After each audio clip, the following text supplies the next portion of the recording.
அருமறை முதல்வனை ஆழிமாயனைக் கருமுகில் வண்ணனை கமலக்கண்ணனை திருமகள் கேள்வனை தேவதேவனை இருபதமுலரிகள் இறைஞ்சி ஏத்துவாம். ஆன்மலாபம். பகவத்கரையின் ஸ்லோகங்களின் தமிழ் அர்த்தத்தை நாம் சிந்தனை செய்து கொண்டிருக்கின்றோம். 3வது அத்தியாயம் 16வது ஸ்லோகம் பகவான் தொடர்ந்து உபதேசிக்கின்றார். பார்த்தா, இப்படி பிரவர்த்திக்கும் ஜகத் சக்கரத்தை இவ்வுலகில் எவன் அனுசரிப்பது இல்லையோ அவன் பாவ ஜீவனம் உள்ளவனாய் இந்திரிய விஷயங்களிலே ரமித்துக் கொண்டு வீணாக உயிர் வாழ்வான். இது ஸ்லோகம். சென்ற ஸ்லோகத்தில் சிருஷ்டி சக்கரத்தை பகவான் விளக்கினார். அதன் சுழற்சியை அனுசரிக்க வேண்டும் என்று சொன்னார். இயற்கையோடு பேரியக்க சக்தியோடு போராடிக்கொண்டு வாழ்வை நடத்தலாம். அதனால் கண் போன போக்கிலே கால் போன போக்கிலே இந்திரிய விஷயங்களிலே உழன்று வாழ நேரிடும். கடைசியில் எந்த ஒரு பிரயோஜனமும் இன்றி மாண்டு போதல்தான் வரும் என்று எச்சரிக்கின்றார். சுழற்சியை அனுசரித்தல் என்பதை தெளிவாக்கிக் கொள்ள வேண்டும். கர்மங்களை யஜ்ஞமாக மாற்றுவதன் மூலம் அவற்றில் இருந்து விடுபடலாம், விடுபட்டு மோட்சமடையலாம். இதற்காகத்தான் யஜ்ஞமாக வேள்வியாக கர்மங்களை செய்ய வேண்டும் என்று சொல்வது. அப்படியானால் இல்லறத்தில் வாழக்கூடாதா? துறவியாகி காட்டுக்கு சென்று விட வேண்டுமா என்று கேட்கலாம். இல்லறத்தில் கர்மங்களை யஜ்ஞமாக செய்வதில் மிகுந்த சிரமம் இருக்கிறது என்று நினைக்கலாம். நம்முடைய முன்னோர்கள் இதையெல்லாம் சிந்தித்தே வர்ண ஆசிரம முறைகளை வகுத்தார்கள். வர்ணாசிரமம் என்று சொல்வார்கள். மிக மிகச் சிறந்த ஒன்றான இந்த வர்ண ஆசிரமங்கள் இவைகள் தற்காலத்தில் விஞ்ஞானம் முன்னேற முன்னேற ஏட்டுக்கல்வி அதிகமாக நலிந்து போய்விட்டது. வர்ணத்தை பற்றி அடுத்த அத்தியாயத்தில் விரிவாக காண்போம். ஆசிரமம் பற்றி இப்போது சற்று சிந்திப்போம். ஏனென்றால் ஆசிரம முறையே கிரமமான வாழ்க்கை முறை. திருவள்ளுவர் அறத்துப்பால் இல்லறவியலில் இப்படி கூறியுள்ளார். இல்வாழ்வான் என்பான் இயல்புடைய மூவர்க்கும் நல்லாற்றின் நின்ற துணை. இதில் இயல்புடைய மூவர் என்று சொல்லுகின்றார். அந்த மூவர் யார்? அவர்களுக்கு துணையாக நிற்பவனே இல்லறத்தான் என்று சொல்லுகின்றார்.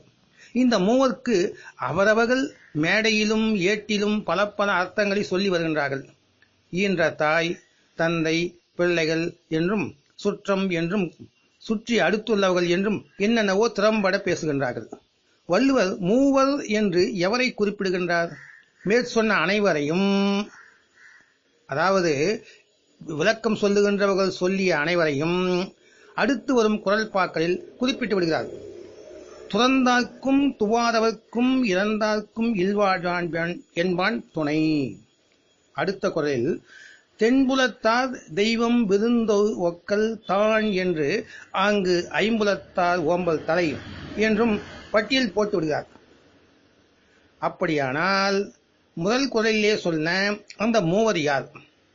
முன்னோர்கள் வகுத்த ஆசிரமம் 4 பிரிவுகள் கொண்டது.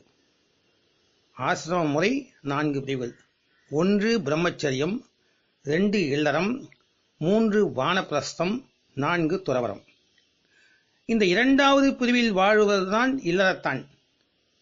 அந்த இல்லறத்தான் மற்ற 3 பிரிவினருக்கும் துணையாக நிற்க வேண்டும் என்றே வள்ளுவர் குறிப்பிட்டுள்ளார். இந்த காலத்தில் இந்த பிரிவின்படி வாழ்வது நலிந்து போனதால் இன்றைய கேள்வி கேட்கும் சிற்றறிவுக்கு அப்படி வாழ்வதனுடைய மகிமை எட்டவில்லை. எட்டாததால் விளக்கம் கூறுவோர் வேறு விதமாக திரித்து சொல்லுகின்றார்கள். வாழ்வு எனும் சக்கரம் இந்த 4 வழியாகத்தான் சுழல்கின்றது. இந்த படிகளிலே முறையாக வாழ்ந்தால் இறுதியில் நிச்சயமாக அனைத்திலிருந்தும் விடுபட்டு மோட்சம் அடைய முடியும். இந்த பிறவிலேயே என்பது தவிர்க்க முடியாது, நிச்சயமாக அடைய முடியும். மனிதனின் வாழ்நாளை 4 காலகட்டங்களாக பிரித்துக் கொள்ள வேண்டும். 100 ஆண்டுகள் என்றால் 25 பிரிக்க வேண்டும். 80 ஆண்டுகள் என்றால் 20 பிரிக்க வேண்டும். முதல் காலகட்டம் பிரம்மச்சரியம், அதாவது சக்தியை சேகரிக்கும் காலம், மனதை பண்படுத்தும் காலம், குருகுலம் வாசம் செய்யும் காலம். அந்த காலத்தில் குருவின் ஆசிரமத்தில் சேர்ந்து படிக்கும் போது அரசன் மகனாக இருந்தாலும் முனிவரின் மகனாக இருந்தாலும் எல்லோரும் எல்லா வேலையும் செய்ய வேண்டும். ஆசிரம பணிகள் தங்கு தடையின்றி தினம் நடக்க வேண்டும். அரசன் மகன் என்ற செருக்கு அங்கே நசுக்கப்படுகிறது. பணிவு வருகிறது. சமத்துவம் பிறக்கிறது. உலகில் எவ்வளவு பாடுபட வேண்டும் என்பதெல்லாம் உணர்த்தப்படுகிறது. உடலளவில் காமத்தின் மூல சக்தி செலவழிக்கப்படுவது தடுக்கப்படுகிறது. குருகுல வாசத்தில் அங்கே காமசக்தி எல்லாம் தடுக்கப்படுகிறது. மனதளவிலும் காமத்தை எண்ணாமல் கல்வி பயிற்றுவிக்கப்பட்டது. தொடர்ச்சியாக வேலை தரப்பட்டு மனம் திசை திரும்பாத வகையில் கண்காணிக்கப்பட்டது. அதனால் அந்த கால மாணவன் படிப்பை முடித்துவிட்டு வெளியே வரும்போது பக்குவப்பட்டு மனதிலே திறமையோடும் கர்மங்களை எப்படி யஜ்ஞமாக செய்வது என்பதன் தெளிவோடு வெளியே உலா வந்தான். மனதளவிலும் காமம் வரப்படாததால் சக்தி, அவனுடைய உடலிலே சக்தி அபரிமிதமாக சேர்ந்து பலவானாக வீட்டுக்கு திரும்பினான். நாள் பூராவும் உழைத்தாலும் சோர்ந்து உட்காராத அளவுக்கு மனம் இருந்தது. இக்காலத்தில் ஹாஸ்டலில் சேர்ந்து படிக்க வைக்கிறோம், ஹாஸ்டலில் சேர்த்து விடுகிறோம். மாணவன் கண்ட புத்தகங்களை படித்தும் தொலைக்காட்சி முதல் சினிமா வரை பார்த்தும் என்னென்னவோ செய்தும் கெட்டுப் போகிறான். தற்போது இன்டர்நெட் அவனது வேகத்தை அதிகரிக்க உதவுகின்றது. உடல் அளவில் காமத்தை இழந்து விடுகின்றான். அந்த அளவுக்கு போகாத மாணவன் போக எண்ணம் இருக்கும், உண்மையில் இறங்கி போகத்தை அனுபவிக்க தைரியம் இருக்காது. அவன் மனதளவில் காமத்தை எண்ணி எண்ணி அந்த எண்ணத்தை மூளைக்கு ஏற்றி விடுகின்றான். அதனால் சக்தியை இழந்து விடுகின்றான். இதனால் அடுத்த பிரிவான இல்லறத்தில், அதாவது பிரம்மச்சரியத்துக்கு அடுத்த பிரிவு இல்லறம், அதில் நுழையும் போதே பூரண மனம் உள்ளவனாக இருப்பதில்லை. குருகுல வாசத்தை கலைத்து விட்டதால் வந்தவனே. பிரம்மச்சரியத்தில் மனதளவில் உண்மையாக வாழ்ந்தவன் அளப்பரிய சக்தியோடு ஆற்றலோடு திறமையோடு இல்லறத்தில் நுழைவான். பிரம்மச்சரியம் எப்படி முழுமையாக வாழப்பட்டதோ அதே போல இல்லற தர்மத்திற்கு உரியவாறு முழுமையாக அனுபவிக்கப்பட வேண்டும். இல்லறத்தில் குறை வைக்காமல் விழுந்து எழுந்து வர வேண்டும். அனுபவிப்பதிலும் இக்காலத்தில் முழுமை அடைவதில்லை. ஏனோ தானோ என்றுதான் ஈடுபடுகின்றார்கள். இதனால்தான் விடுபட முடிவதில்லை. தத்துவ நூல்கள் எழுதப்பட்ட இந்த நாட்டில்தான் காமத்தை அனுபவிக்க கற்றுத்தரும் கொக்கேகம் என்ற நூல் ஒரு அரசனால் எழுதப்பட்டது.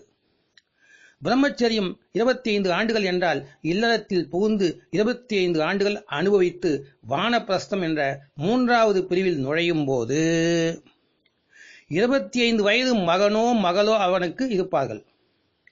இல்லற பொறுப்பினை மகனிடம் ஒப்படைக்கும் காலம் உண்மையாக முழுவதும் அனுபவித்திருந்தால் நிச்சயமாக உறுதியாக சாவியை மகளிடம் கொடுத்து விடும் மனப்பக்குவம் வந்துவிட்டிருக்கும். இந்த காலத்தில் படிப்பு, அது முடிந்து வேலை, வெளிநாட்டு கம்பெனிக்கு செல்வது அனைத்தையும் நிறைவேற்றவே 35 வயதாகி அதற்கு மேல் திருமணம், 2வது பிரிவில் நுழைவதே கால தாமதமாக, அதன் பின்பு பொருள் சேர்ப்பது, வீடு நிலபுலன் வாங்குவது, தாமதமாக பிள்ளைகளை பெறுவது, அவர்களுக்காக செலவழிப்பது, இவைகளினால் வானப்பிரஸ்தம் வரும்போது இல்லறத்தில் இருந்து விடுபட முடியாத சூழ்நிலை, இல்லறத்தில் மூழ்கி எழுந்து அனுபவிக்க முடிக்காத நிலை, ஏக்கம் இன்னும் விடுபடாத நிலை, காலத்தின் கோலம். என்ன செய்வது? வானப்பிரஸ்தம் என்ற 3வது பிரிவில் இல்லறத்தில் அனைத்தும் முடிந்துவிட்டது, பாக்கியில்லை, இல்லற சுகத்தையும் பொறுப்பையும் திரும்பி பார்க்க வேண்டிய சூழல் இல்லாத நிலை, இன்னும் கொஞ்சம் அனுபவிக்க வேண்டும் என்று இல்லாத நிலை, சாவியை கொடுத்துவிடும் மனோதைரியம் வரும் நிலை, அதாவது காட்டை நோக்கிய துறவரத்திற்கு தயாராகும் நிலை. இந்த நிலை இல்லறத்தில் முழுமையாக விழுந்து எழுந்தவர்களுக்கு அன்றி மற்றவர்களுக்கு வாய்க்காது. வானப்பிரஸ்தம் என்பது காட்டை நோக்கி திரும்புகின்ற நிலை, துறவரத்தை நோக்கி திரும்புகின்ற நிலை. எத்தனை பேர்கள் இப்படி முறைப்படி வாழ்கின்றார்கள் எண்ணி பாருங்கள். 60 வயது கிழவன் வெள்ளிக்கிழமை செய்தித்தாள் இணைப்பு மலரின் கடைசி பக்கத்தை உற்று பார்த்து கொண்டிருப்பான்.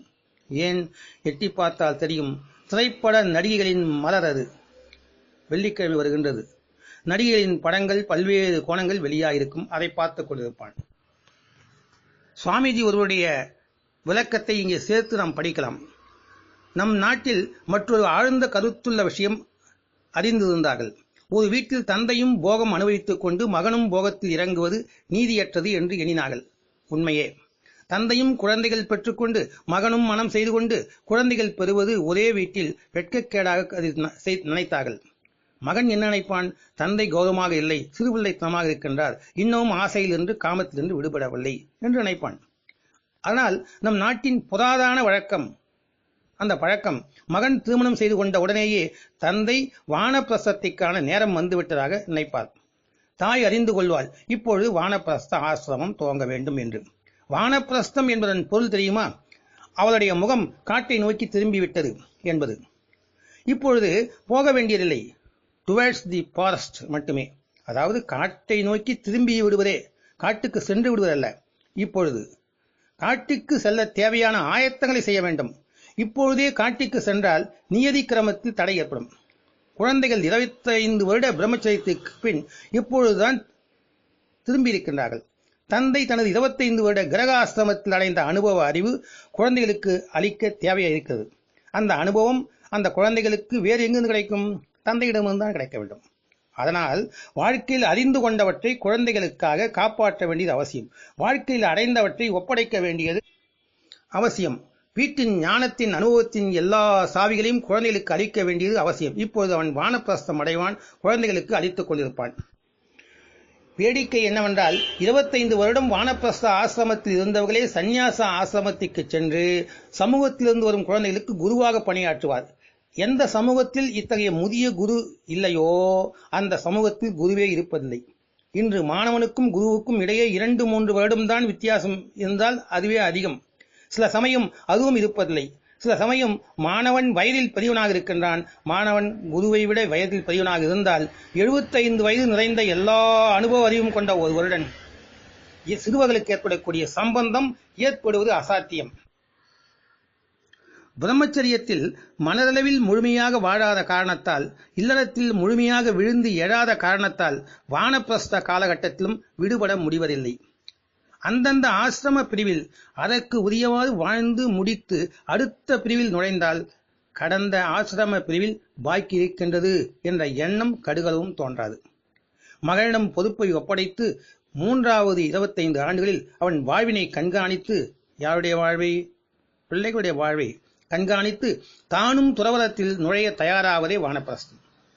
முதல் 3 ஆசிரம பிரிவுகளையும் முழுமையாக வாழ்ந்து முடித்தால் 4வதான துறவரத்தில் நுழைய வீட்டை விட்டு சுலபமாக கிளம்பிவிடலாம். அப்போது வீடு நம்மை பற்றி கொள்ளாது, உறவுகளும் அழாது, பாசமும் தொடராது. இத்தகைய துறவரத்தில் அனுபவம் மிக்கவர்கள் அக்காலத்தில் அதிகம் பேர்கள் இருந்தார்கள்.